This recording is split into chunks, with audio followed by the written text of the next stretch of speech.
This conversation is taking place at the DuPont Environmental Center in the Russell W. Peterson Wildlife Refuge. We're at the DuPont Environmental Education Center on the riverfront in Wilmington talking with Delaware Senior Senator Tom Carper. Welcome, Tom. You've been involved for some time now trying to get the Postal Service back on track. I must say a formidable task. And you've actually gotten a bill that would reorganize the Postal Service past the Senate, and it's my understanding that the House promised that it would go along with it, but it won't. Why? I think in the Senate we're better at working on bills, legislation across the aisle, and our bill in the Senate is very much a bipartisan bill, and it's designed to help the Postal Service right-size itself, right-size the enterprise, and to move back toward a more balanced, financially balanced situation.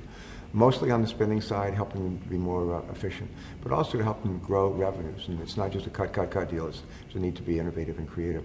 Over in the House, they tend to want to pass things entirely on Republican vote in many instances. And I talked with some of the leaders last week over there and said, "Why are you doing this?"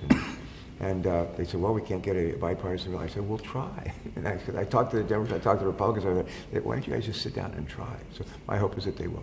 Before August 1st, before the recess? I sure hope so, you bet, yeah. Well, it's funny because they found time in the House, they found time to vote against, to repeal Obamacare 33 times. They found time to go after Eric Holder literally for weeks, months, our Attorney General. But yet they can't find time to bring, for a day or two, postal reform legislation to the floor. When, they're losing $25 million a day. It's an industry that helps tie together 7 or 8 million jobs. I mean, this is something that should command some priority. Yeah, you'd think so. I mean, you'd also think that there'd be some compromise around the whole financial cliff that we're walking towards. But you don't see it. I mean, people. I mean, you must hear it. You're back home now. People aren't happy. Yeah, Congress is. Yeah. Your rating has gone up. You're now all the way up to 14% of approval. Interesting that we just saw a poll last week, not one that I took, but it was taken by others. And I think the approval rating for Congress is about 9 points. The approval rating in Delaware for our congressional delegation is about almost 60 points above that. So people like what we do here. The idea that we work across the aisle, we're results-oriented, we want to get things done. That's the Delaware way. And the question I hear the most on is, why can't Washington be more like Delaware? And what Chris Coons, John Carney and I try to do every day there is to model Delaware. But you did it with Bill Roth too. I mean, before you went down there, Joe and Bill Roth and Mike Hassel worked together 2 hours in a day. I mean, it's not about party, is it?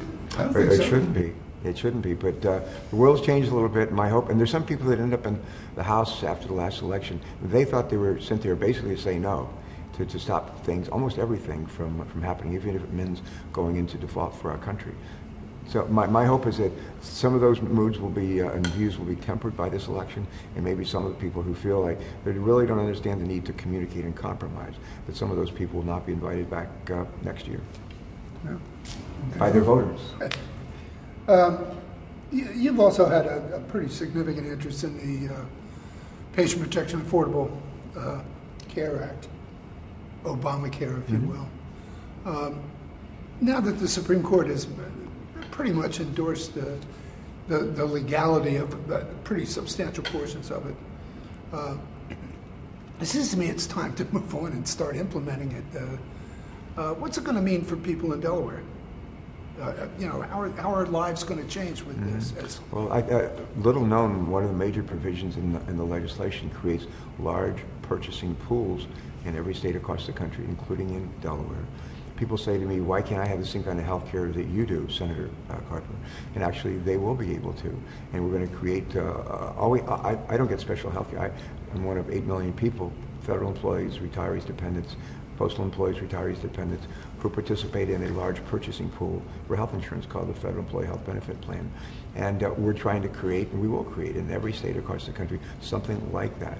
And with a large purchasing pool, you drive down rates, there's more competition, more health insurance companies want to offer their products, you have low administrative costs.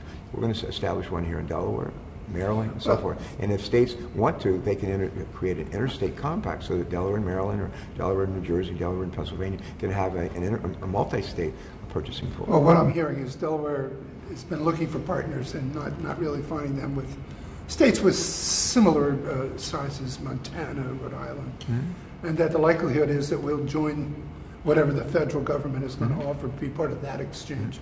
Does that make sense to you? It may. What Delaware needs to do, and what every state has to do, is look at their options and decide, does it make sense to have their own individual purchasing pool with maybe, I don't know, 100 or 150, 200,000 people on it?